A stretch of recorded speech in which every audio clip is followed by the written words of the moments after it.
My name is Elena Martinez, and I'm 58 years old. On the morning of our 30th wedding anniversary, my husband told me over breakfast that he'd planned a family reunion trip to the Bahamas. Everyone was invited, except me. He said the beach house only had 3 bedrooms, and his sister needed her own space for her medical equipment. I looked at him across our kitchen table, the one I'd refinished with my own hands 5 years ago, and I said, "That sounds wonderful, David. I hope you all have a beautiful time." Then I went upstairs, sat on the edge of our bed, and decided that 30 years was long enough to be invisible. Before I continue, I need to ask you something. If you're hearing my voice right now, if my story is reaching you wherever you are in this world, would you do me a favor?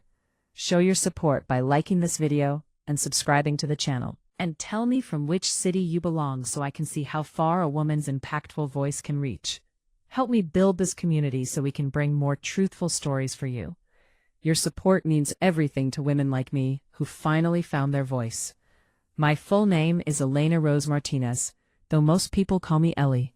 I was born in Santa Fe, New Mexico in 1967. My mother was a seamstress who worked from our small adobe home, creating beautiful wedding dresses for wealthy families in Albuquerque. She wanted me to go to college, to have opportunities she never had. I did. I became an art teacher and spent 33 years teaching children how to see the world through colors and shapes. I retired 3 years ago with a modest pension and the deep satisfaction of knowing I'd touched thousands of young lives. I met David Chen in 1992 at an art gallery opening in downtown Santa Fe. He was 28, a promising young architect, with a portfolio full of dreams and a smile that made me forget to breathe. We married 8 months later. My mother said I was rushing, that I barely knew him, but I was in love, and love has a way of drowning out wisdom. We had 3 children. First came Isabella in 1995. She's 29 now, living in Seattle, working as a marine biologist, smart, passionate, with my love for beauty and her father's analytical mind. Then the twins, Lucas and Sophia, born in 1998. They're 26. Lucas is a journalist in Chicago, and Sophia teaches elementary school in Portland. They're good kids. I raised them to be kind, to be honest, to value integrity. Apparently, their father didn't absorb those same lessons.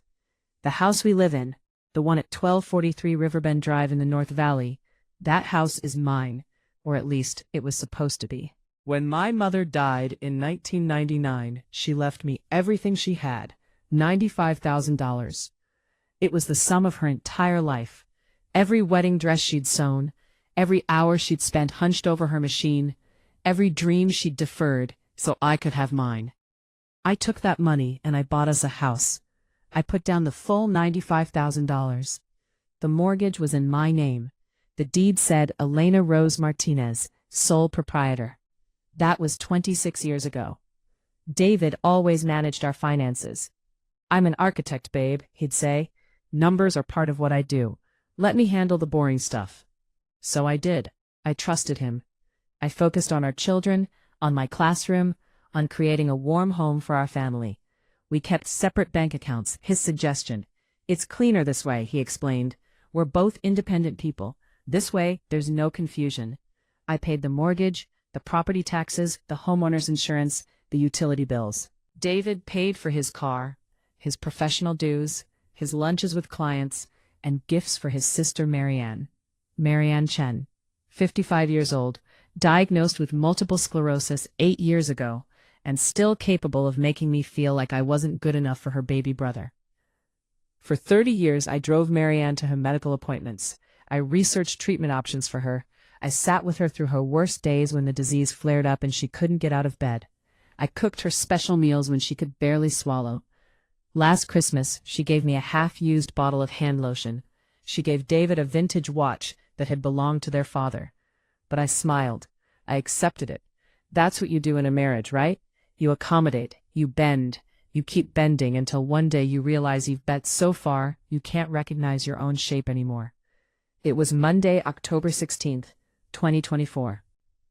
I remember the date because I'd taken the day off from my part-time job at the Community Art Center to prepare something special. 30 years of marriage deserved celebration.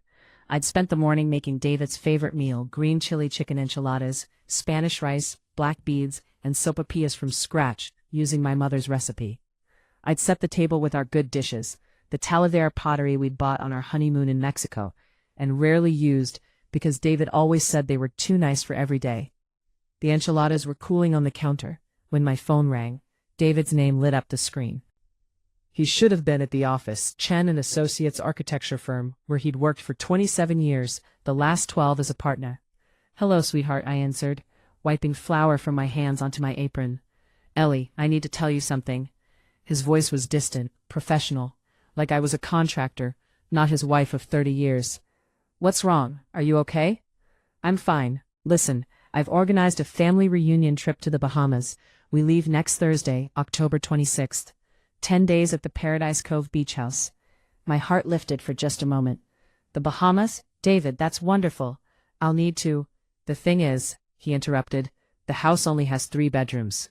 Marianne needs her own space because of her medical equipment, and with her condition, she really can't share.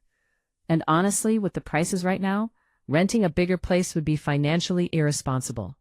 So it'll be me, Marianne, and the kids. Plus my cousins might stop by for a few days." I stood completely still in my kitchen. The enchiladas were getting cold. The table was set with our honeymoon dishes. "I see," I said. My voice sounded strange, like it was coming from someone else's throat. "I knew you'd understand," David said, and I could hear the relief in his voice. "You're always so understanding, Ellie. That's one of the things I love about you. Oh, and while we're gone, don't forget to water my bonsai trees. You know how particular they are about their schedule." "The bonsai trees?" I repeated. "Right. Thanks, babe. I've got to run. Meeting with a client in 10 minutes. Love you." He hung up. I stood there holding my phone, staring at our anniversary dinner, thinking about the turquoise dress hanging in my closet upstairs. I'd bought it 3 weeks ago at a boutique sale, imagining us at a nice restaurant, him telling me I looked beautiful, the way he used to when we were young. My phone buzzed, a text message in the family group chat, the one labeled Chen Family that I'd been added to 7 years ago. The message was from Marianne. "Bahamas trip next week.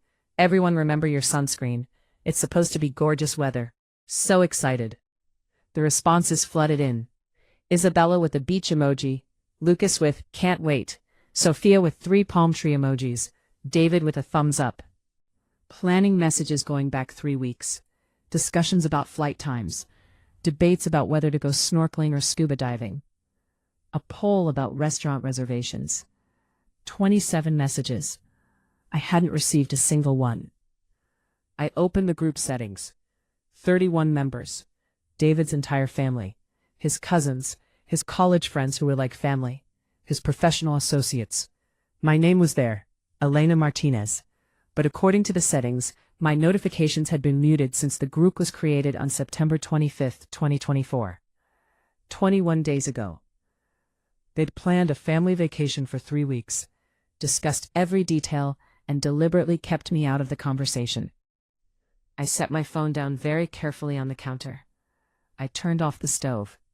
I covered the enchiladas with foil.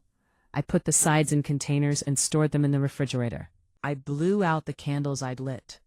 And I went upstairs, changed out of the nice blouse I'd worn for our anniversary, and sat on the edge of my bed in the house that was supposed to be mine. My mother used to tell me, "Mija, when someone shows you who they are, you need to believe them." The first time. This wasn't the first time. This was the 4th annual trip I'd been excluded from. The first was in 2021, a ski trip to Colorado. David said I wouldn't enjoy it because I didn't ski. The second was 2022, a wine tour in Napa Valley. He said it was a professional networking opportunity and spouses weren't invited. The third was 2023, a week in Sedona that he claimed was a siblings-only retreat with Marianne. Now, in 2024, he hadn't even bothered with a creative excuse. Just, "The house only has 3 bedrooms." I picked up my phone and called my best friend Nina Rodriguez. Nina and I met at the University of New Mexico in 1986. We were both scholarship students, her from a small farming town near Las Cruces, me from Santa Fe. We studied together, supported each other, celebrated together, When we both graduated in 1990, she became a family law attorney. I became a teacher, but we stayed close, sisters by choice, for 38 years. She answered on the first ring. "Ellie, what happened?" She heard it in my voice before I said a single word. "Nina, I need your legal advice." "Personal or professional?" "Both." 30 minutes later, she was at my door with 2 coffees from our favorite cafe on 4th Street and a box of tissues. We sat at my kitchen table, the one still set with Talavera pottery, and I told her everything. She listened without interrupting, taking notes on her legal pad. When I finished, she was quiet for a long time. "Ellie," she said finally, "in 30 years of marriage, what do you actually know about David's finances?" "He makes about $120,000 a year as a partner. He gives me $2,500 a month for household expenses. The rest he says he invests for our retirement." "Do you know where these investments are?" I opened my mouth, then closed it. "No." "Do you know how much is in his accounts?" "He said around 300,000, maybe 3 years ago. We haven't really discussed it since." "Do you have access to any of his accounts?" "He always said it was cleaner to keep things separate." Nina pulled out her phone and started typing notes. "And the house, you said the original deed was in your name only?" "Yes, I bought it with my mother's inheritance in 1999, but about 12 years ago, in 2012, David asked me to add his name to the deed. He said it looked unprofessional at work, that his partners were asking questions about why he didn't have his name on his own house. So I did." "Do you have the paperwork from that?" "It should be in David's office. He has a filing cabinet." "Can you access it?" I thought about the office door that David always kept locked, his private sanctuary where he worked on his architecture projects. 30 years, and I'd never gone in there without asking first. "I can get in," I said. Nina reached across the table and took my hand. "Ellie, I've handled hundreds of divorce cases. I'm seeing some serious red flags here. Before you do anything else, I want you to understand this might get complicated."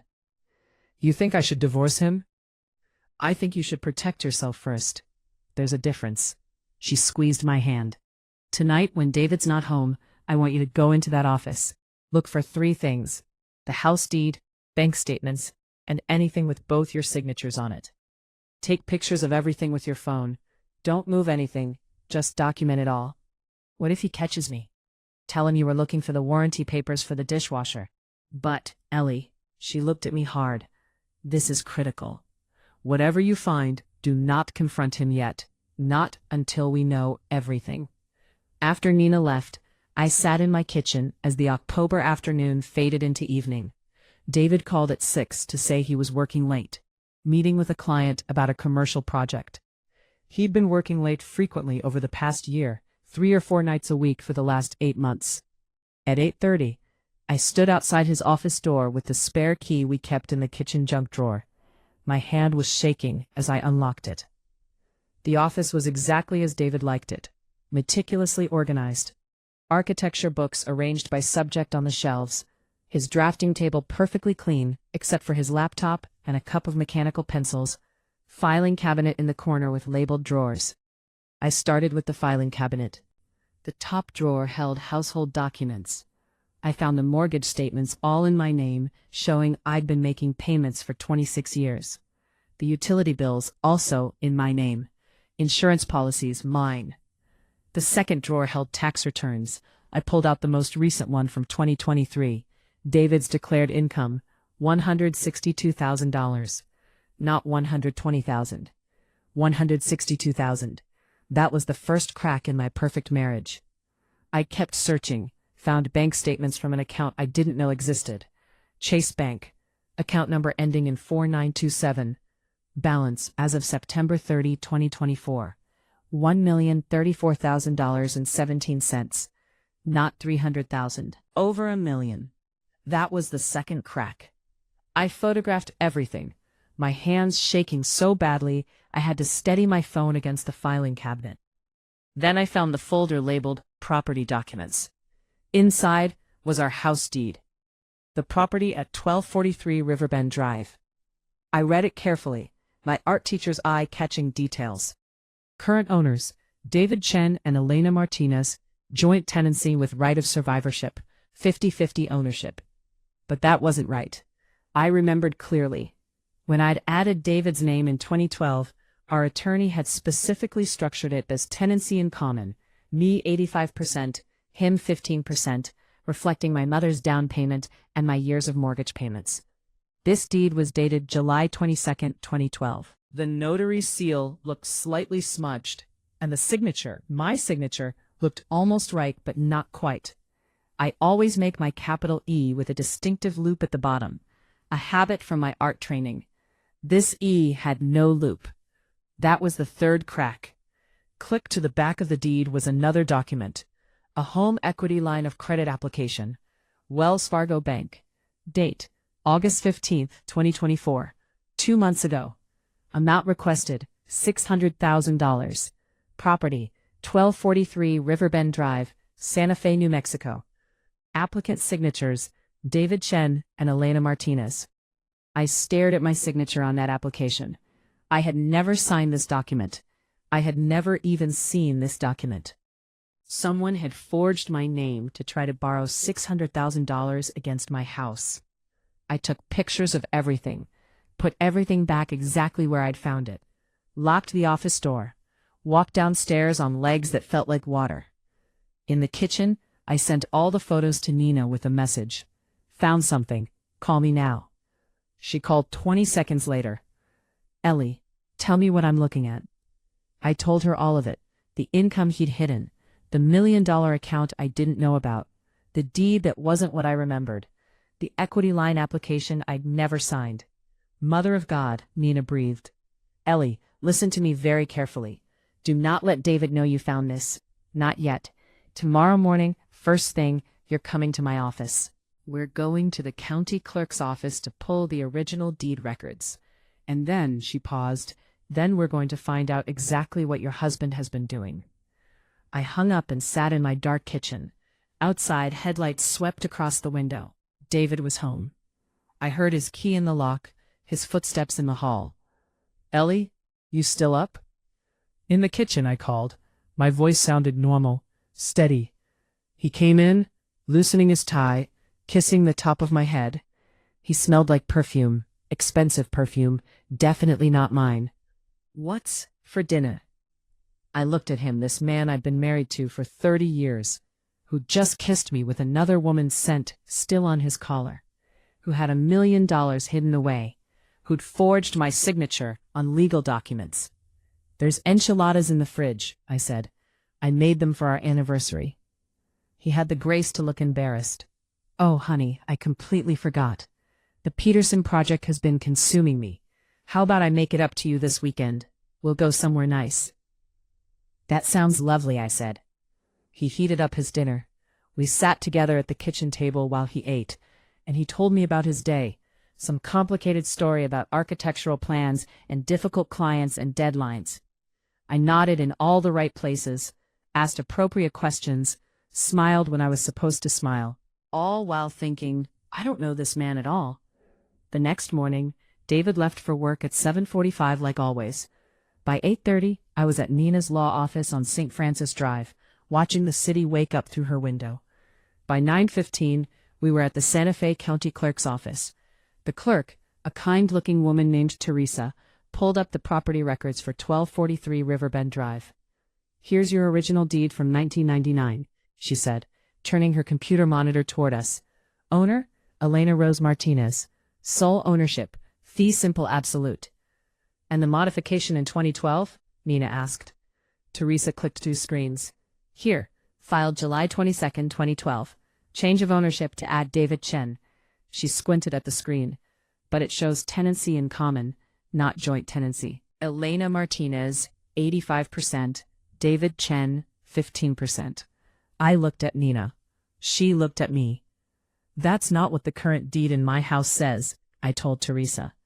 Ma'am, the county record is the legal record. If you have a different document at home, either someone made an error, or, she chose her words carefully, or that document isn't authentic. Nina leaned forward. Can you check if there are any liens or loans against this property? Teresa typed, frowned, Typed more.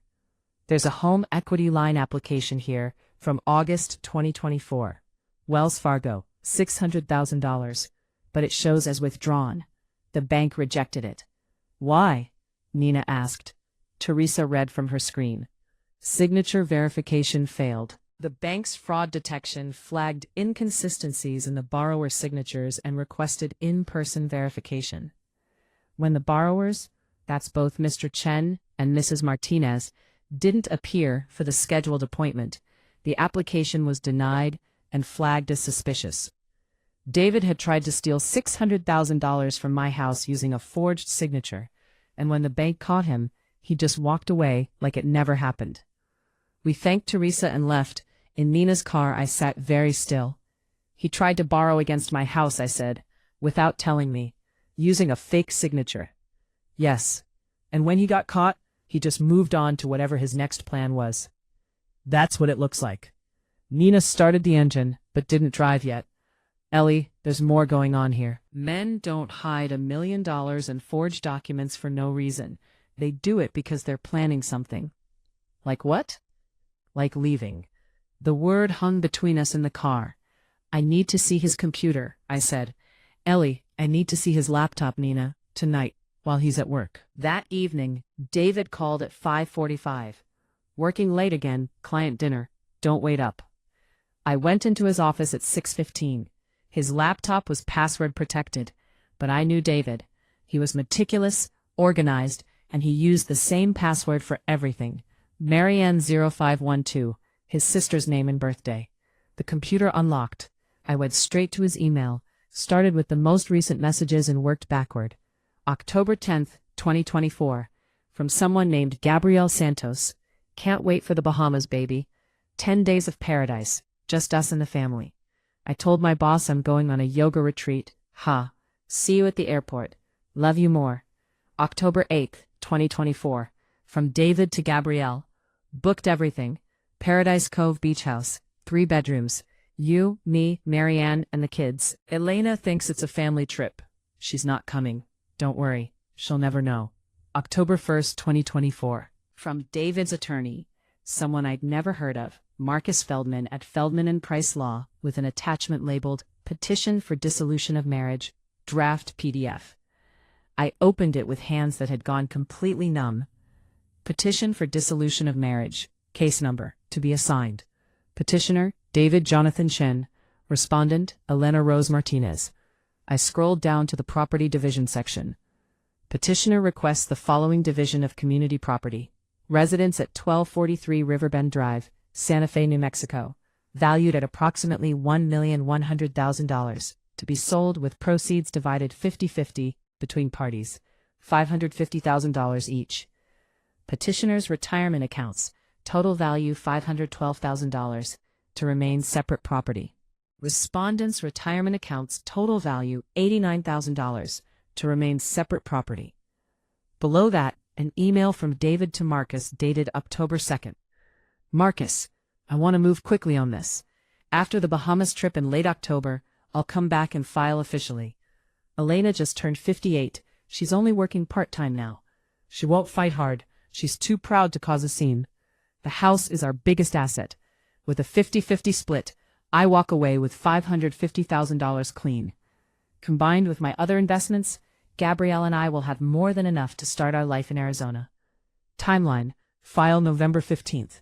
Serve her, November 20th. Final, by February 1st. Let's make this fast and efficient. Another email, October 5th, from David to Gabrielle. The plan is solid, babe. After the Bahamas, I'm filing for divorce. The house will sell for around $1.1 million. I get half, $550,000. Plus, I have $1,034,000 in my investment account. Plus the Scottsdale condo we bought last month, $485,000. That's over $2 million total for us. We can both retire early. Arizona, here we come. Elena will be fine. She has her teacher's pension and will get Social Security in a few years. She's a survivor. I read that email 3 times. Scottsdale condo we bought last month. I searched his email for Scottsdale and condo, found a confirmation from a real estate agent. Congratulations on your purchase of Unit 12C, Desert Vista Condominiums, Scottsdale, Arizona. Closing date, September 20th, 2024. Purchase price, $485,000. Attached was the deed. Owners, David Jonathan Chen and Gabrielle Marie Santos. He bought a condo with another woman. Using money from, I click through more emails. Using money from his secret Chase bank account, the one with over $1 million that I wasn't supposed to know about. Wait, I opened his most recent bank statement, October 15, 2024. Balance, $512,283. In September, the balance had been $1,034,017. He'd withdrawn $521,734 in September. The transfer description said, Wire to Summit Real Estate Holdings, LLC. I searched his email for Summit Real Estate Holdings, found the incorporation papers. Summit Real Estate Holdings, LLC, registered in Arizona. Officers, Gabrielle Marie Santos and David Jonathan Chen. They'd created a company together, planned a whole life together while I was teaching art classes to children and cooking his anniversary dinners and paying the mortgage on his house with my mother's money. I found photographs. David and Gabrielle at a beach somewhere, not the Bahamas, maybe California. Both in swimwear, his arm around her waist. She looked young, maybe late 30s, with long black hair and a bright smile. Beautiful. The photo metadata said August 2023, over a year ago. More photos, dozens of them, restaurants, hotels, weekend getaways. Always David looking happier than I'd seen him look in years. Then I found a folder labeled Exit Strategy. Inside was a spreadsheet titled Financial Projection Post-Separation. Current assets, October 2024. Chase Investment Account, $512,283. Scottsdale Condo, 50% ownership, $242,500. Retirement accounts, $512,000. Expected from house sale, 50%, $550,000. Total, $1,816,783. Elena's expected assets, teacher's pension, $3,200 per month, which equals $38,400 per year. Social Security, estimated at age 62, $1,650 per month, which equals $19,800 per year. Count. $89,000. Expected from house sale, 50%, $550,000. Total, $639,000, plus $58,200 per year income. Assessment. Elena will be financially stable. $550,000 from house sale can purchase smaller home or condo outright. Combined with pension and Social Security, she will have adequate retirement income. Age 58, unlikely to request spousal support. No dependent children, clean separation is feasible. Below that, in David's handwriting, she'll be fine. She doesn't need much. She never has. I sat back in his chair and stared at that line. She doesn't need much. She never has. 30 years of marriage, 3 children raised, his sister cared for through a devastating illness, his house paid for with my mother's inheritance, his clothes washed, his life supported. And his assessment of me was, she doesn't need much. I took pictures of everything. Every email, every document, every photograph, every number on that spreadsheet. Then I closed his laptop, turned off the monitor, walked downstairs, and called Nina. He's leaving me, I said. He has a girlfriend. They bought a condo together in Scottsdale. He's filing for divorce November 15th.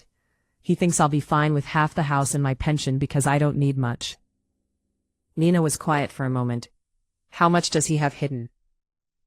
Almost $2 million, Nina. Almost $2 million.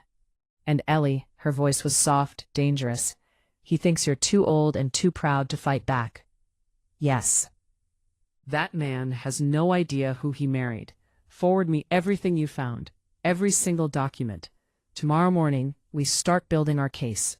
And Ellie, yes, we're not just going to fight back. We're going to dismantle his entire plan. I hung up and sat in my dark kitchen, thinking about the green chili enchiladas I'd made for our anniversary, the Talavera pottery I'd set out, the turquoise dress still hanging in my closet with the tags on. David came home just after midnight. I was in bed, pretending to sleep. He slipped in beside me, smelling of wine and that expensive perfume. "Love you, babe," he whispered into the darkness. I kept my eyes closed and my breathing steady, but I didn't sleep. I was too busy planning. The morning after I discovered David's exit strategy, I woke at 5:15, not because I'd slept, but because I'd been lying there calculating for hours. By 6, I was dressed in my most professional clothes, a black suit I'd worn to parent-teacher conferences. By 7, I was sitting in Nina's office with 3 folders of printed evidence. "Coffee?" she offered, but I shook my head. "I need a clear head." Nina sat across from me and opened her legal pad. "October 17th, 2024, she wrote at the top. Then she looked at me with the expression I'd seen her use in courtrooms, sharp and focused. "Okay, Ellie, here's what we're dealing with. Your husband has committed multiple acts of fraud. He forged your signature on a deed modification. He attempted to obtain a home equity line without your knowledge. He's hidden approximately $1 million in assets. And he's planning to file for divorce while claiming you're entitled to only 50% of the house you paid for. What do I do?" My voice was steady, and I was proud of that. "We move first, fast, and strategically." She pulled out a timeline. "Today is Tuesday, October 17th. David leaves for the Bahamas on Thursday, October 26th. That gives us 9 days to put everything in place before he even knows what's coming. What's step 1? We secure the house. The deed in the county records shows you own 85%, him 15%. That's legal fact. The forged deed he has at home means nothing, because it was never filed with the county. But we need to make sure he can't try anything while he's on his romantic vacation." Nina pulled up a form on her computer. "I'm filing what's called a lis pendens, a notice of pending legal action on the property. Once that's filed, David can't sell, transfer, or mortgage the house without court approval.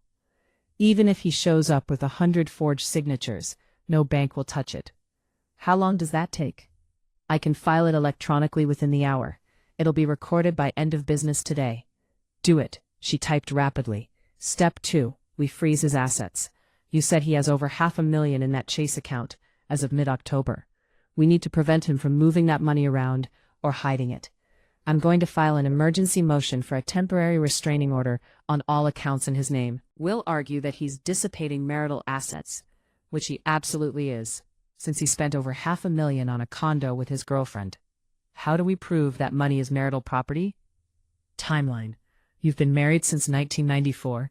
Any money earned during the marriage is community property in New Mexico, regardless of whose name is on the account.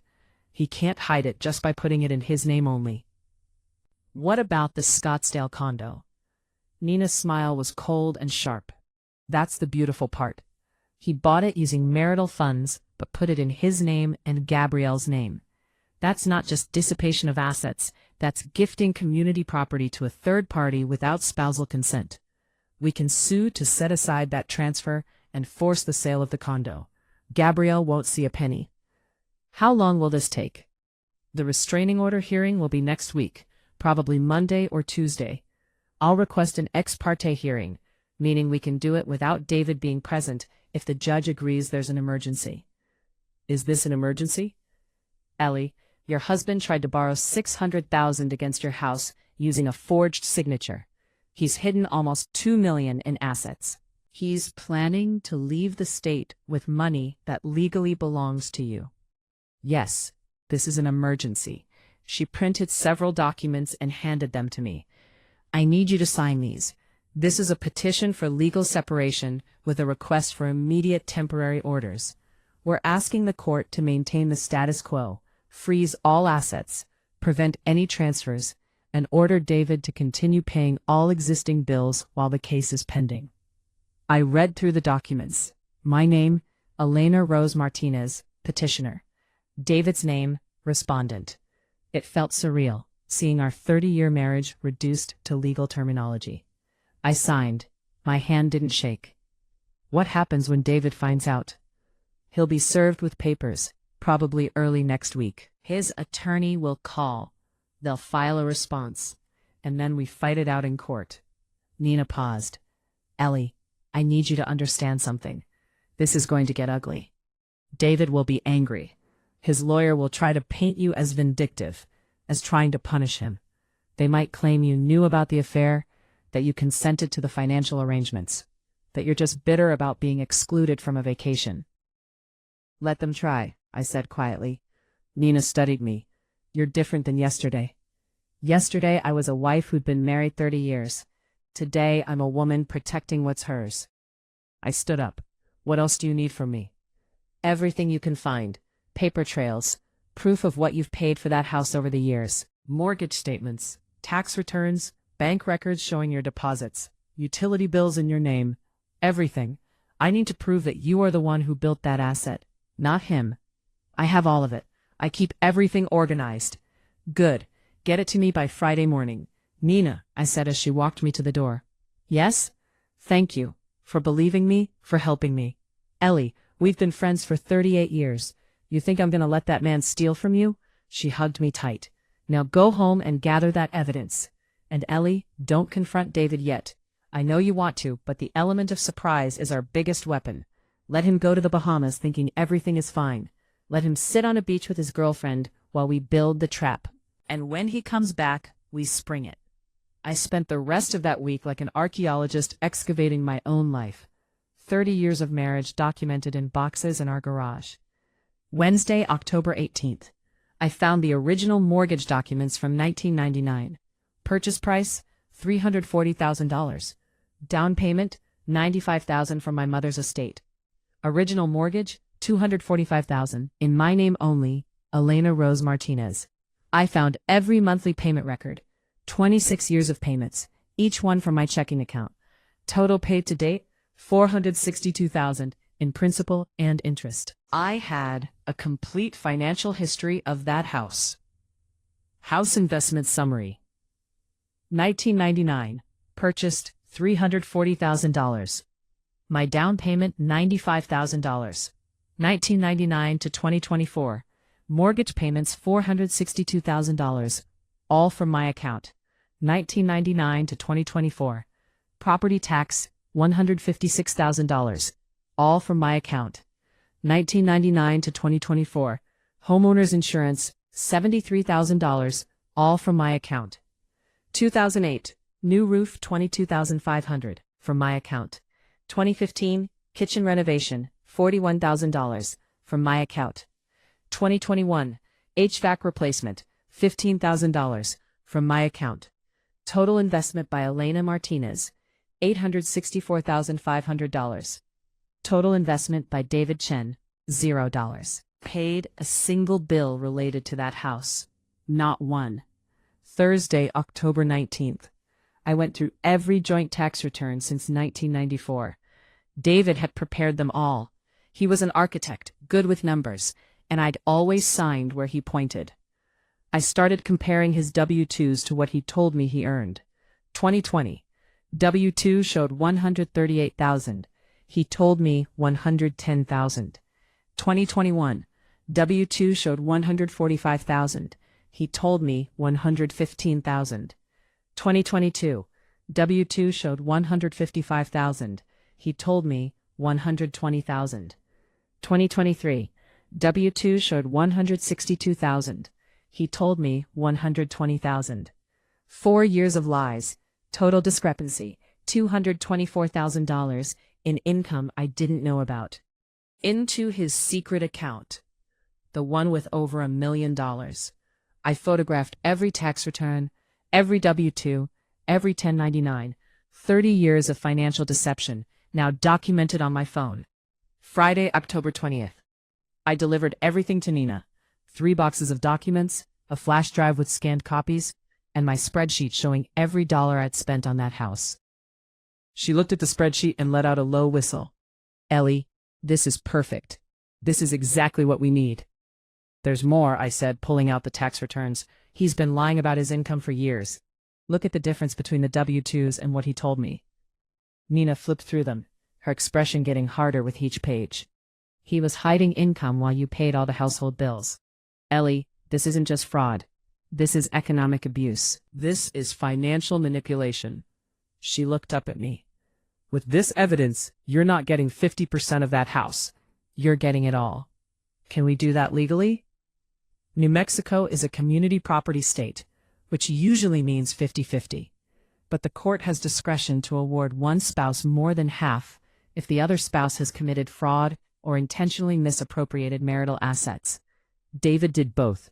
He forged documents, hid income, lied about assets, and used community funds to buy property with another woman.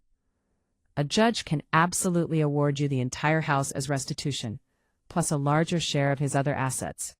For the first time in days, I felt something like hope. When do we file? Monday morning. I'm requesting an ex parte hearing for Tuesday or Wednesday. If the judge grants it, we'll have restraining orders in place before David even boards his plane to the Bahamas. Monday morning, Nina filed our petition. By afternoon, David's phone was ringing.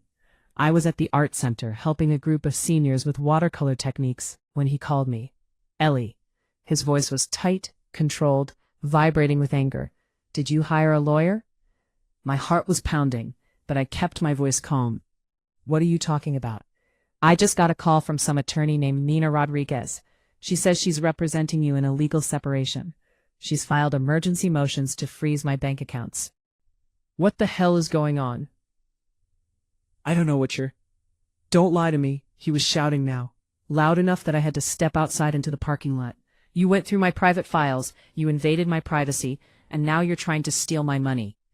Your money? My voice came out quiet, deadly quiet.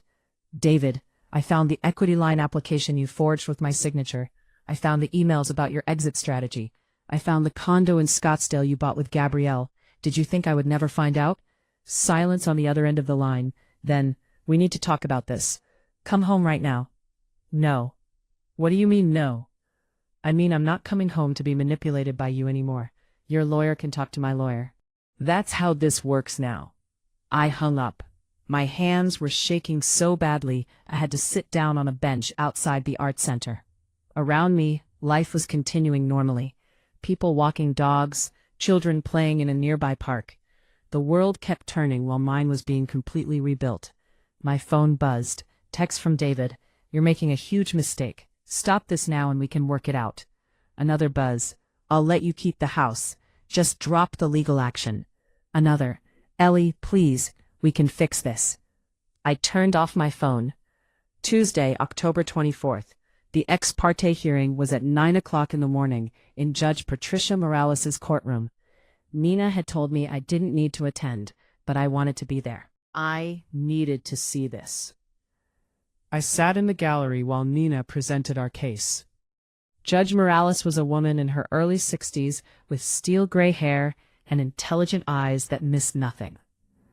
Your Honor, Nina began, Mrs. Martinez seeks emergency relief to prevent the immediate dissipation of marital assets by her husband, who has already transferred over $500,000 in community property to purchase real estate with his paramour, and who attempted to fraudulently obtain a $600,000 home equity line on the family residence using a forged signature. She submitted our evidence. The judge read through it carefully. The equity line application, the bank records, the emails about the Scottsdale condo, David's exit strategy spreadsheet. Judge Morales looked up. Counselor, are you telling me that Mr. Chen forged his wife's signature on a financial application? Yes, Your Honor. The bank's fraud detection department flagged it, which is why the application was denied. We have the bank's report showing signature inconsistencies. And he used marital funds to purchase property with another woman? Yes, Your Honor. $485,000 for a condominium in Scottsdale, Arizona, titled in his name and Gabriel Santos's name. He transferred the money from a Chase account containing over $1 million in community property that he never disclosed to his wife. The judge was quiet for a moment, reading. Then she looked at the empty chair where David would have sat if he'd been notified of this hearing, and back to Nina. I'm granting your motion. Effective immediately, all bank accounts, retirement accounts, and real property in David Chen's name or joint names are frozen pending further order of this court. Mr. Chen is enjoined from transferring, selling, encumbering, or otherwise disposing of any assets. He is ordered to maintain all insurance policies and continue paying all household bills from his current income. She signed the order with a flourish. Service on Mr. Chen to be completed within 48 hours. Nina thanked her. We walked out of the courthouse into the bright October morning. What does this mean? I asked. It means as of right now, David can't touch his money. He can't access his Chase account. He can't sell the Scottsdale condo. He can't transfer funds. He can't do anything without court permission. She smiled. And he's about to find out about it right before his romantic vacation. Wednesday, October 25th, the day before the Bahamas trip. David was served with papers at his office at 3:14 in the afternoon. I know the exact time because Nina's process server sent us a photo of the timestamp on the documents. David called me at 3:22. I let it ring through to voicemail. Ellie, what have you done? They froze everything. I can't access my accounts. I can't. How could you do this to me? After everything I've done for you, I gave you a good life. I gave you that house. I deleted the voicemail halfway through. He called 8 more times. I blocked his number. He showed up at the house at 6:30. I'd had the locks changed on Monday. Smart move, as it turned out. He pounded on the door. Elena, open this door. This is my house too. I called the police. Officers Ramirez and Johnson arrived within 12 minutes. They found David sitting on the front steps, head in his hands. Sir, do you live here? Officer Ramirez asked. Yes, this is my house. She changed the locks. She can't do that. Officer Johnson looked at me. Ma'am, is this your residence? Yes, officer. My name is on the deed. I own 85% of this property. My husband and I are separated. I filed a legal separation petition, and he's been served with a restraining order preventing him from harassing me or accessing this property without permission. I showed them the court order from yesterday. Judge Morales' signature, official court seal. Officer Ramirez read it and nodded. Mr. Chen, this is a lawful court order. You need to leave the property. This is insane. I've lived here for 26 years. Sir, I'm not going to ask again. Leave now, or we'll arrest you for trespassing and violating a court order. David looked at me then, really looked at me for maybe the first time in years, and I saw the realization dawn in his eyes. I wasn't the woman he thought I was. I wasn't going to quietly accept being discarded. I was going to fight. You're going to regret this, he said, his voice low and cold. I already regret 30 years of believing your lies, I replied. Now get off my property. The officers escorted him to his car. I watched his taillights disappear down Riverbend Drive as the sun set behind the Sangre de Cristo Mountains. Inside, I locked the door, the new lock he didn't have a key to, and sat on my couch in the quiet house. My phone rang. Nina. Did he show up? Police just escorted him off the property. Good. How are you holding up? I'm tired. I'm sad. But I'm okay. Get some rest. Tomorrow he's supposed to leave for the Bahamas with Gabrielle. When he tries to check in at the airport, his credit cards aren't going to work because all those accounts are frozen. That's going to be an interesting moment. I smiled despite everything. Is it wrong that I want him to be embarrassed in front of her? Honey, after what he did to you, you're entitled to enjoy his downfall a little bit. David didn't make it to the Bahamas. I found out later what happened from Isabella, who called me in tears the next day. Thursday morning, David had gone to the Albuquerque airport with Gabrielle, Marianne, and all 3 of my children. Yes, my children who he'd lied to, telling them I was too busy with work to come on the trip. They'd checked in, gone through security, and when David tried to buy coffee at a Starbucks in the terminal, his credit card was declined. Second card, declined. Third card, declined. Fourth card, declined.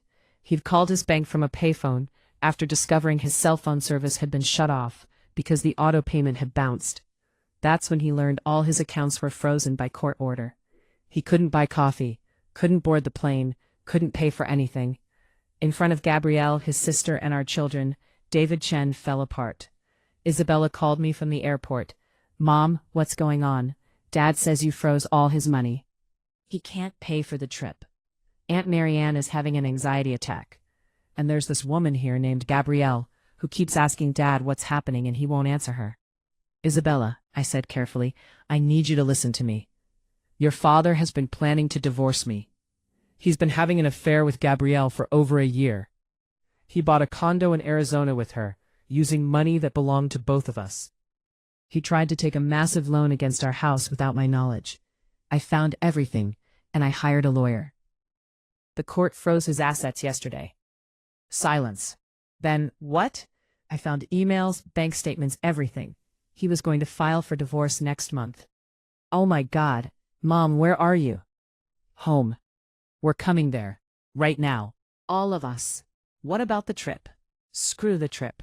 Lucas is getting a rental car. We're driving back to Santa Fe. 2.5 hours later, all 3 of my children were at my door. Isabella, Lucas, Sophia, and surprisingly, Marianne. I let them in, made tea, and we sat in my living room. I showed them everything. The emails, the bank statements, the Scottsdale condo deed, the forged equity line application, David's exit strategy with its cold calculation that I'd be fine because I don't need much. Isabella was crying. Lucas was pacing, furious. Sophia sat very still, her face pale. Marianne was the most shaken. She was 55, dealing with a progressive disease, and she'd just learned her brother, the person she'd trusted most in the world, was a liar and a fraud. I didn't know, Marianne said, her voice breaking. Elena, I swear, I didn't know about any of this. He told me you didn't want to come on the trips because you were busy or uncomfortable traveling or needed space. I thought, her voice cracked, I thought you didn't like spending time with us. I was never invited, Marianne. He muted me in the family chat. He actively hid the plans from me. That son of a bitch, Lucas said. I'm going to kill him.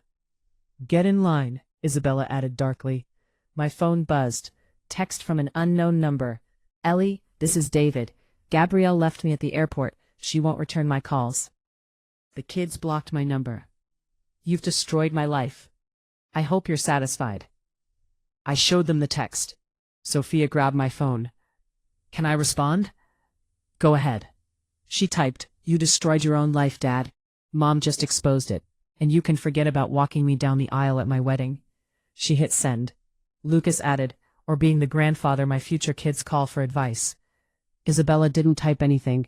She just said quietly, I can't believe I defended him for 30 years. You didn't know, I told her. None of you knew. He's very good at hiding who he really is. Not good enough, Marianne said, her voice stronger now. Elena, I'm so sorry for everything. For all the years I made you feel less than. For the half-used hand lotion at Christmas. For every time I prioritized David over you. You've been nothing but kind to me, and I repaid you with dismissiveness. Marianne. No, let me finish. You drove me to appointments when my own brother was too busy. You researched treatments when I was too scared to look. You sat with me when I couldn't get out of bed. You did all of that while he was planning to abandon you. She wiped her eyes. From now on, you're my family, not him. That night we ordered pizza and sat in my living room, the 5 of us, and talked until 2 a.m. We cried, we raged, we made plans. And somewhere in all of that, I realized I hadn't lost my family. But I still had my children, and I'd gained a sister. The next morning, I woke to find an official-looking envelope that had been slipped under my door sometime during the night. Inside was a letter from Wells Fargo Bank. Notice of default. Property address, 1243 Riverbend Drive, Santa Fe, New Mexico, 87505. Outstanding balance, $647,392.18. Payment due, August 15, 2024. Days past due, 72. I read it 3 times, my hands shaking. There was a mortgage on my house, a mortgage I didn't know about, for over $600,000, and it was in default. With trembling fingers, I called Nina. She answered on the first ring, even though it was barely 7 a.m. What's wrong? I read her the letter. That's impossible, she said. The bank rejected his equity line application. We saw the report. This isn't from the equity line. This is a different loan, A regular mortgage. From Wells Fargo, not Chase. I heard her typing frantically. I'm pulling up the county records right now. Forward me a photo of that letter. I took a picture and sent it. Waited while she searched. Oh no, she said. Ellie, there's a mortgage recorded against your property. Dated July 30th, 2024. Amount, $650,000. Borrowers, David Chen and Elena Martinez. But I know, he forged your signature again. But this time, the bank didn't catch it. The loan was processed. The money was transferred. Where did the money go? She was typing faster. The $650,000 was deposited into David's Chase account on August 1st. Then, oh God, Ellie, on August 5th, $600,000 was transferred to Summit Real Estate Holdings, the company he and Gabrielle created. The Scottsdale condo. Yes, the rest was spent on what looks like furniture, renovations, and high-end appliances for that condo. I sat down on my kitchen floor. Nina, I can't pay $647,000. I don't have that kind of money. I'm retired. I work part-time. I'm going to lose my house. My mother's house. No, Nina's voice was steel. Absolutely not. Listen to me, Ellie. David committed mortgage fraud. That's a federal crime. The signature on those documents isn't yours, and we can prove it. We get a forensic handwriting expert. We show the bank it was forged, and the bank has to go after David, not you.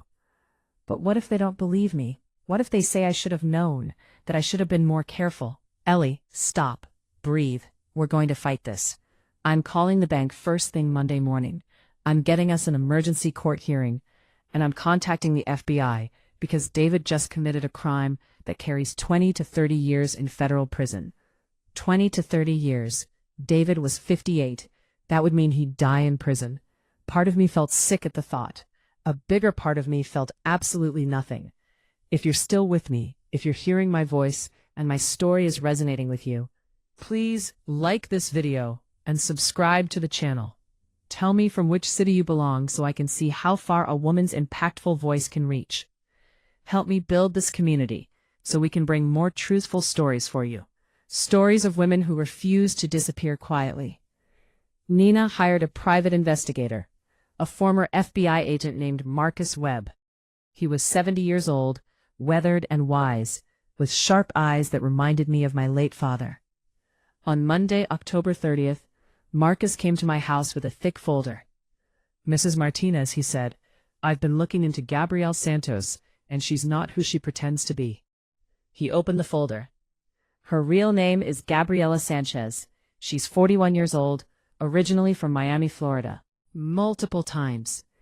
He showed me a police report from Austin, Texas, dated 2018. Gabriela Sanchez, also known as Gabrielle Santos, investigated for fraud in connection with a relationship with a married man named Gregory Patterson. What happened? Patterson was 64, recently divorced, worth about $900,000 between his house and investments. Gabriela targeted him through an online dating site, started a relationship, convinced him to add her name to his investment accounts. Within 8 months, she'd transferred $400,000 to offshore accounts and disappeared. Did she go to jail? No. Patterson was too embarrassed to press charges. He settled with his financial institution for the losses and moved to Colorado to be near his son. Marcus showed me another report. Denver, Colorado, 2020. Gabriela Sanchez, going by Gabrielle Martinez this time, in a relationship with William Chen. No relation to your husband, different family. He was 61, widowed, net worth about $1.3 million. Same pattern. She convinced him to buy investment property with her, put both names on the deed. 8 months later, she refinanced without his knowledge, pulled out $300,000 in equity, and vanished. Did he press charges? He tried, but she'd already left the country. They tracked her to the Cayman Islands, but couldn't extradite on a civil matter. So she's a professional con artist. And she has a partner, a man named Carlos Sanchez, likely her brother. He helps her research targets, set up shell companies, move money internationally. They've been running variations of this scam for at least 7 years, maybe longer. I thought about David, my brilliant architect husband, thinking he was so clever, stealing from me to build a new life with a younger woman. He had no idea he was the mark. Mr. Webb, where is Gabrielle now? That's the interesting part. He pulled out credit card statements. After David's accounts were frozen and he couldn't pay for the Bahamas trip, Gabrielle disappeared. She flew to Scottsdale on October 26th, stayed at the Desert Vista condo for 3 days. Then, on October 29th, she listed the property for sale. Quick sale, priced $60,000 below market. Can she do that? Sell it without David? The deed shows joint tenancy with right of survivorship. Either owner can sell independently. She's asking $425,000. She'll probably get offers within a week, close by mid-November, and walk away with the cash. While David is stuck with a $647,000 mortgage on my house that he can't pay. Exactly. Marcus looked at me seriously. Mrs. Martinez, your husband thought he was running a scam on you. But Gabrielle was running a scam on both of you. She identified him as a target. Middle-aged professional, unhappy marriage, access to assets. She played him perfectly. I should have felt vindicated. Instead, I just felt exhausted. What do we do now? We contact the FBI. Mortgage fraud is federal. And if we can prove Gabrielle and Carlos have been running this operation across state lines, that's wire fraud, mail fraud, conspiracy, money laundering. The FBI will want David to cooperate in building a case against her. In exchange for what? Reduced charges. Maybe probation instead of prison. Marcus paused. Mrs. Martinez, that decision is ultimately yours. You're the victim here. If you want to press full charges against David, he goes to prison. Or you can negotiate. He helps catch Gabrielle, he gives you everything in the divorce, and maybe he stays out of federal prison. I thought about David at the airport. His credit cards declining, his girlfriend abandoning him, his children turning away from him. I thought about him, realizing that everything he'd stolen, everything he'd planned, was gone. I thought about 30 years of marriage, 3 children raised, Sunday dinners and Christmas mornings, and the life we built back when I still believed in us. And I thought about my mother's $95,000, and my house, and the woman I used to be, before I learned my husband was a liar and a thief. I want everything, I said. The house, full ownership, whatever equity can be recovered from that Scottsdale disaster. His retirement accounts at least 70% as restitution for what he stole. I want him to testify against Gabrielle. I want him to sign a full confession about every document he forged, every lie he told. And then I want him out of my life permanently. I'll let the FBI know you're willing to cooperate if David cooperates. Mrs. Martinez, for what it's worth, I'm sorry this happened to you. You deserved better. Thank you, Mr. Webb. I was a good wife. I'm still a good person. But I'm not a doormat anymore. The week after that meeting, my house became mission control. Nina brought her junior associate, a brilliant young woman named Rachel Kim, who specialized in fraud cases. The FBI sent Special Agent Thomas Caldwell, a man in his 50s who'd been tracking Gabrielle and Carlos Sanchez for 3 years. We sat around my dining table, the same table where I'd set out Talavera pottery for an anniversary that never happened, and we built our case. Here's where we stand, Nina said. Documents spread out before us. We have 3 parallel legal actions. First, the divorce and property division. Second, the mortgage fraud with Wells Fargo. Third, the federal investigation into Gabrielle's criminal enterprise. Agent Caldwell leaned forward. Mrs. Martinez, I need to be direct with you. Gabrielle and Carlos Sanchez are sophisticated criminals. They've stolen an estimated $4.2 million from 9 victims over the past 7 years. We've never successfully prosecuted them because victims are either too embarrassed to testify or they can't provide enough evidence. What do you need from me? Your husband. David has direct access to her operation. He transferred money to their joint company.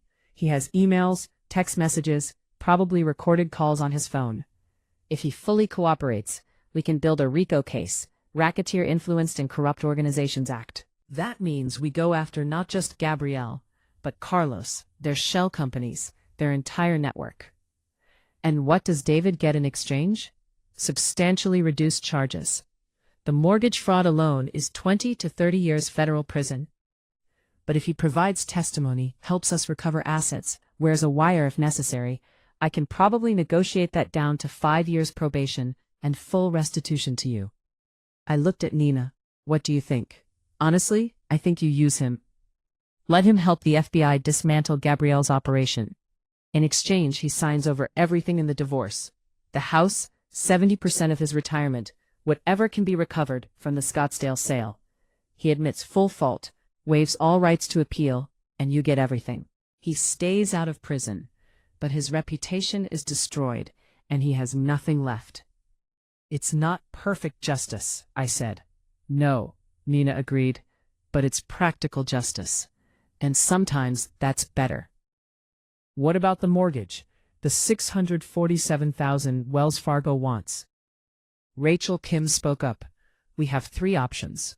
Option 1, prove the signature was forged and force the bank to pursue David for the fraud. They'll sue him for the full amount, plus damages, but you're completely off the hook. Problem is, David's broke now, so they'll never fully collect. Option 2, negotiate a settlement.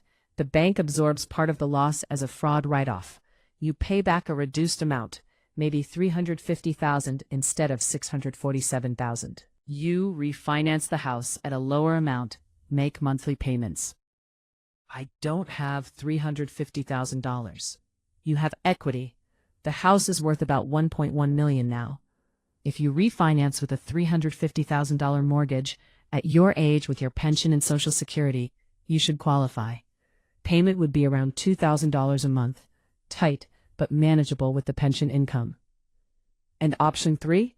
Sell the house, pay off the fraudulent mortgage, walk away with maybe $400,000 after costs.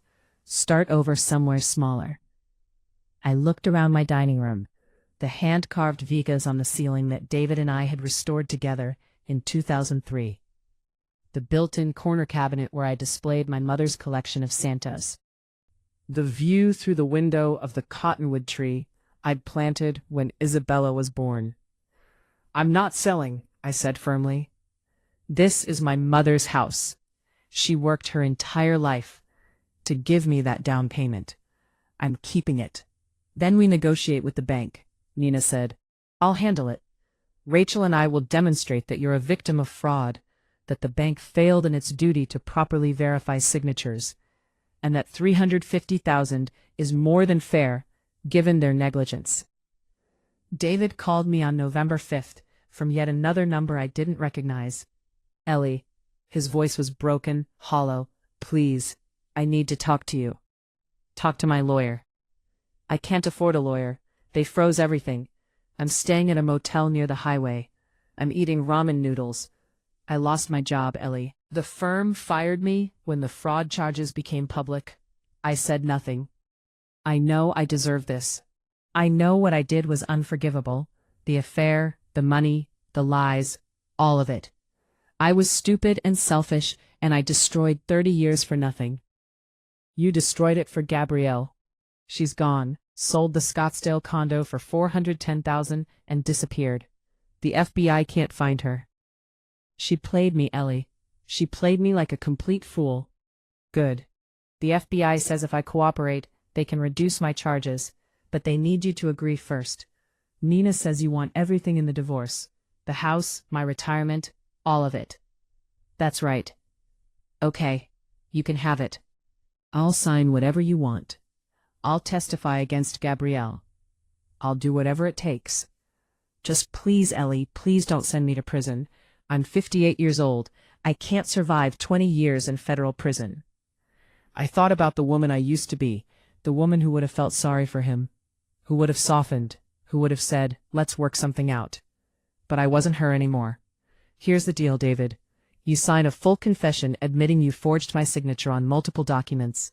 You testify for the FBI against Gabrielle and her brother. You sign over all rights to the house, 100%. You give me 70% of your remaining retirement accounts as restitution, and you cooperate fully with the bank to settle the mortgage fraud. Do all of that, and I'll ask the prosecutor to recommend probation instead of prison. Long silence. Then, 70-30? Ellie, that's everything I have left.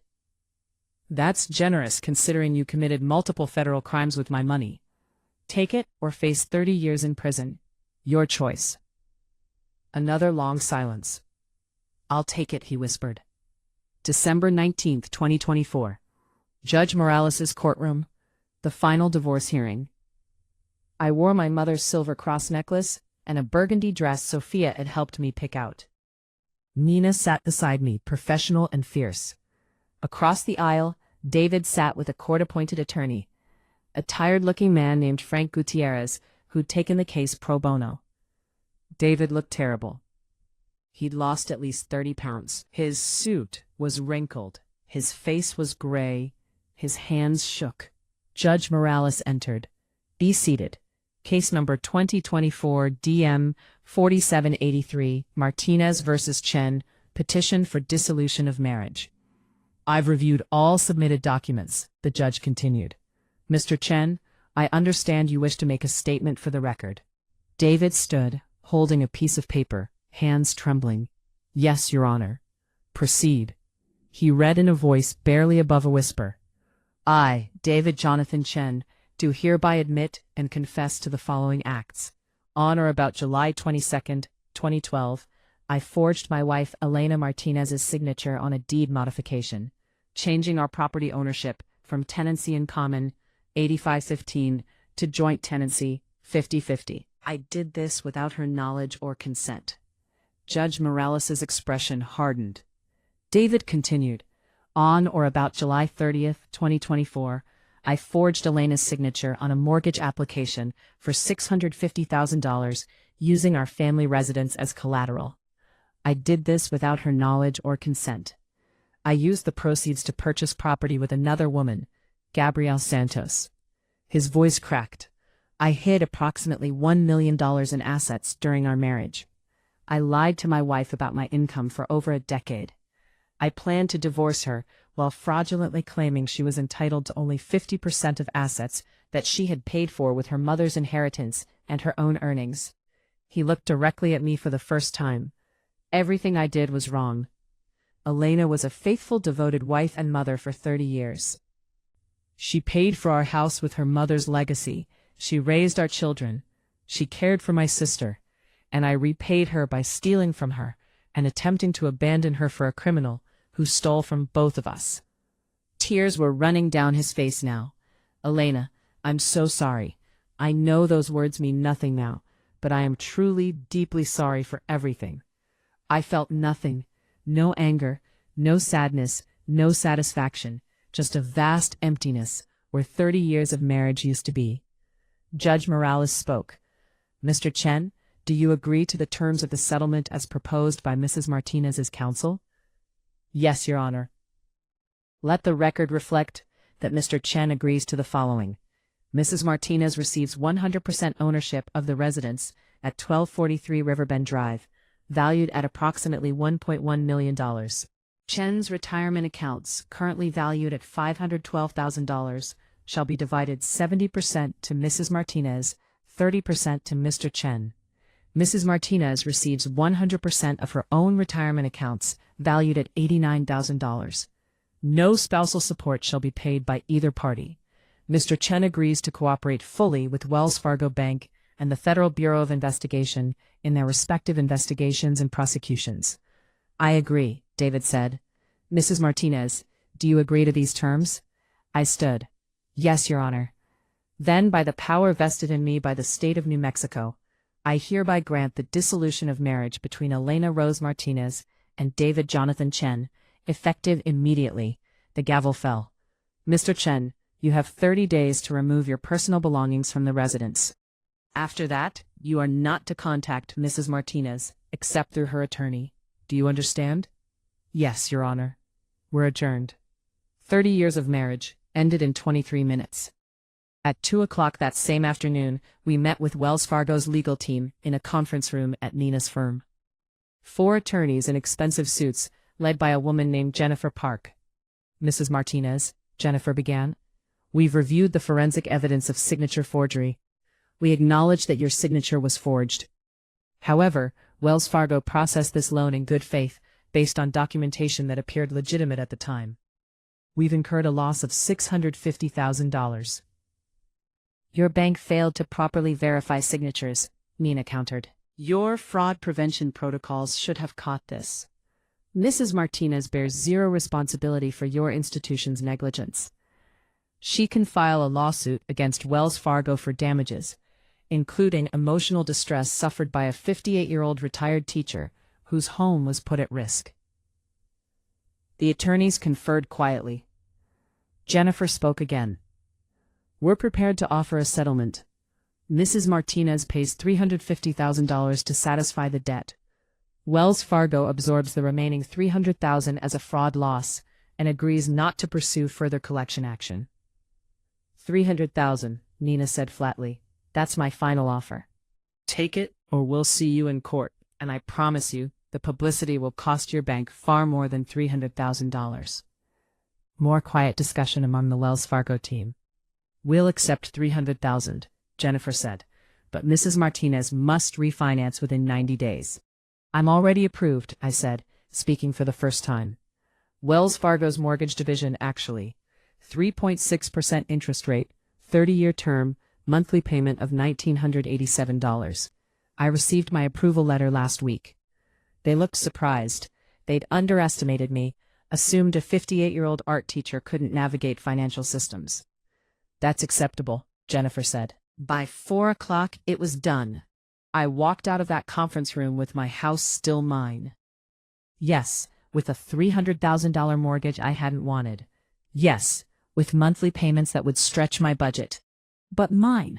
6 months later, I wake up every morning at 6:15, just like I have for 40 years. But now the other side of the bed is empty, by choice and by law. Decree of dissolution, signed and sealed. I make coffee in my kitchen. My kitchen. In my house. I had the deed framed, and it hangs in my hallway now. Elena Rose Martinez, sole owner, fee simple absolute. My monthly expenses, mortgage payment $1,987, property tax $210, insurance $175, utilities roughly $300. Total, about $2,700 per month. My monthly income, teacher's pension $3,200, Social Security $1,800, I started taking it at 62, part-time work at the art center $1,600. Total, $7,600 per month. After the house and bills, I have about $4,900 for everything else. It's comfortable. I'm not wealthy, but I'm stable. And I'm not alone. I rent out 2 bedrooms to help with expenses and for the company. Both my tenants are young artists, Maya and Cameron, 28 and 26, just starting their careers in Santa Fe's art scene. They pay $900 each in rent, which helps significantly. Maya makes jewelry and teaches me about social media. Cameron paints murals and helped me repaint my kitchen in a beautiful sage green. Last week, Cameron cooked dinner for all of us, homemade pasta from scratch. It's different than I imagined my late 50s would look, but it's good. David lives in Albuquerque now, in a 1-bedroom apartment near the university. He works as a freelance draftsman, making about $55,000 a year. He's on 5 years federal probation. He pays $1,000 monthly in restitution to Wells Fargo. He tried to call me 3 times in the first 2 months. I never answered. My children talk to him occasionally. They're his children, and I won't interfere with those relationships. But it's strained, formal. They have dinner with him maybe once every few months, out of obligation more than love. Marianne comes to my house for Sunday dinner now. Her disease has progressed, and she uses a wheelchair most days. But she's family, real family. She helps me plan my garden and tells me stories about her childhood that help me understand the family I married into. Last month, she gave me her mother's recipe for bizcochitos, the traditional New Mexican cookies. That meant more to me than any expensive gift. Gabriel Sanchez was arrested in the Bahamas in April, trying to scam a retired diplomat.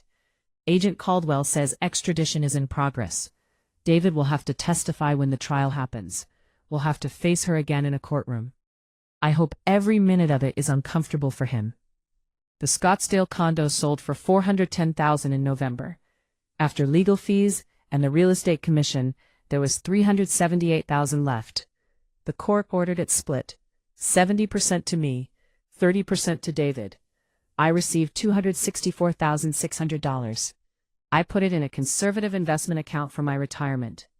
It's Saturday morning in May, 2025. Isabella is visiting from Seattle with her partner, a marine conservationist named Jordan.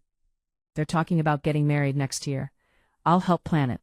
We'll use our good Talavera pottery. Lucas called yesterday from Chicago. He's been promoted to senior editor at his newspaper. I'm so proud of the man he's become.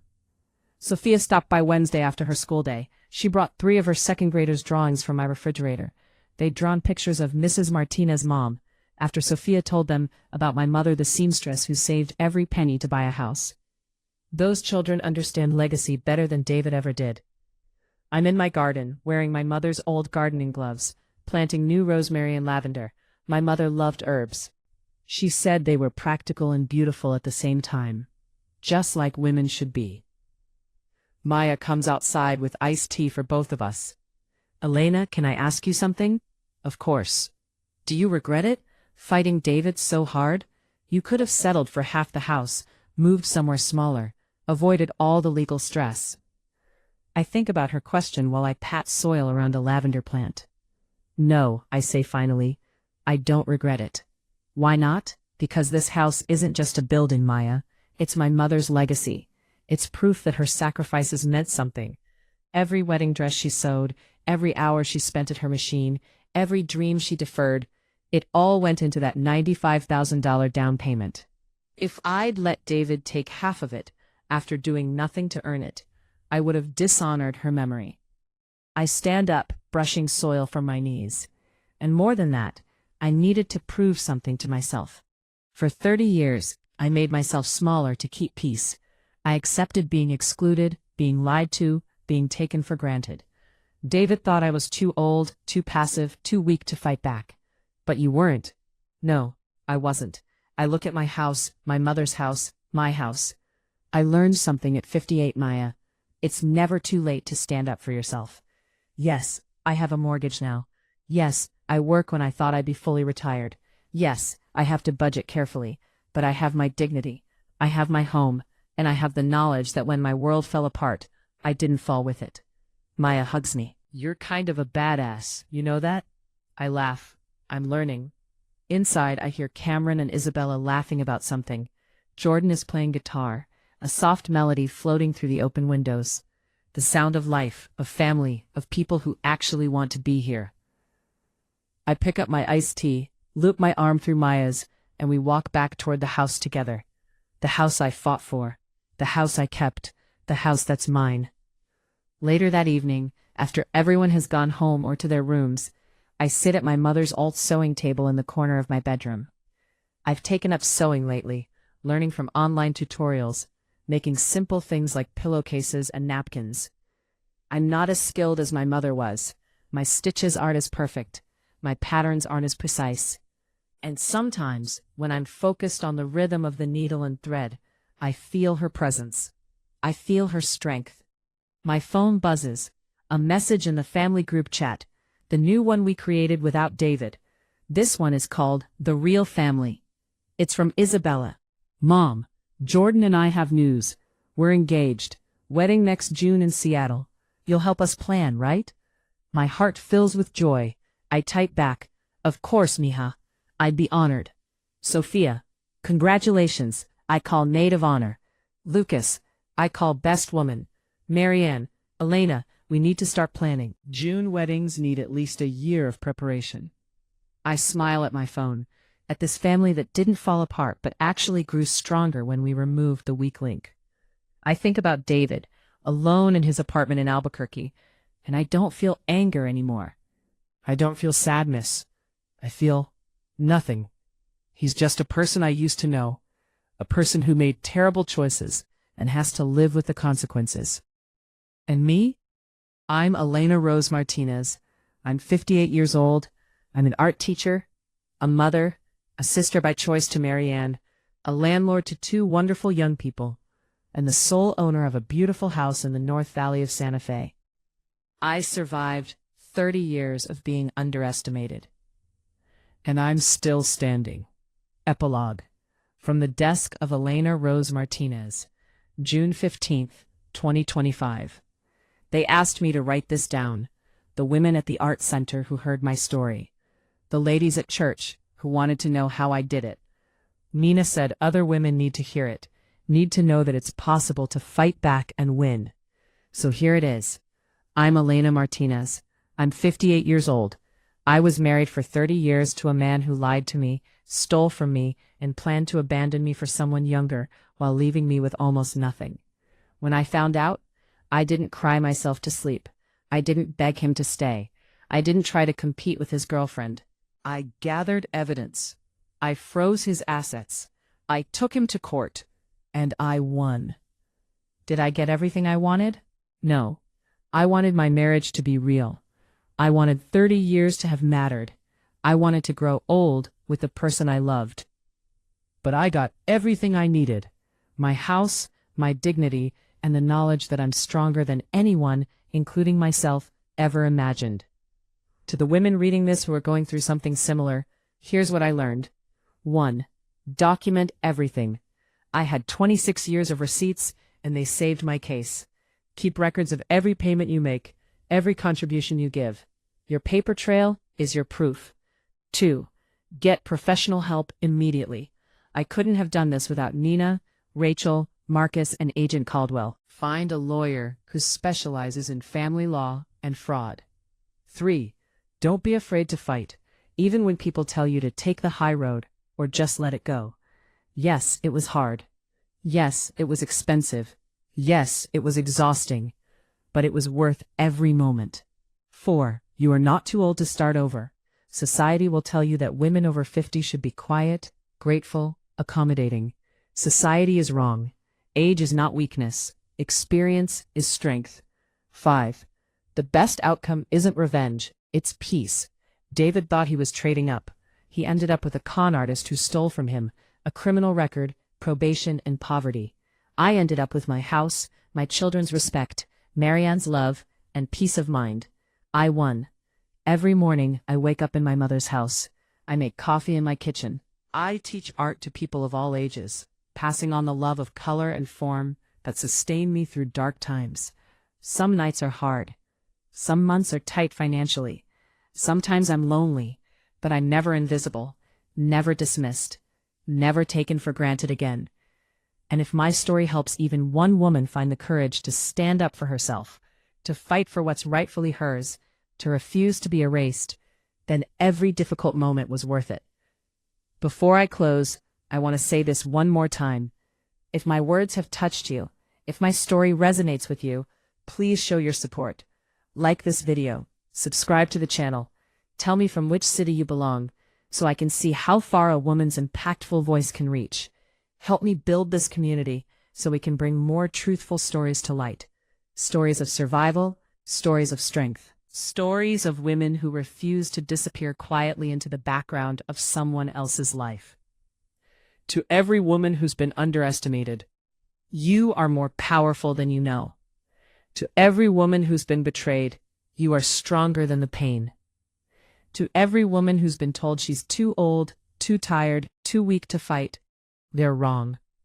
Stand up, fight back, and never ever let anyone convince you that you don't deserve everything you've earned. My name is Elena Rose Martinez. This is my house. This is my story. This is my life. And I'm just getting started. Thank you for staying with me until the end. Thank you for hearing my voice. Thank you for being part of this community. Together, we're proving that a woman's story, a woman's truth, a woman's strength can travel far beyond the walls where she was once trapped. Until next time, remember, you are enough. You always were.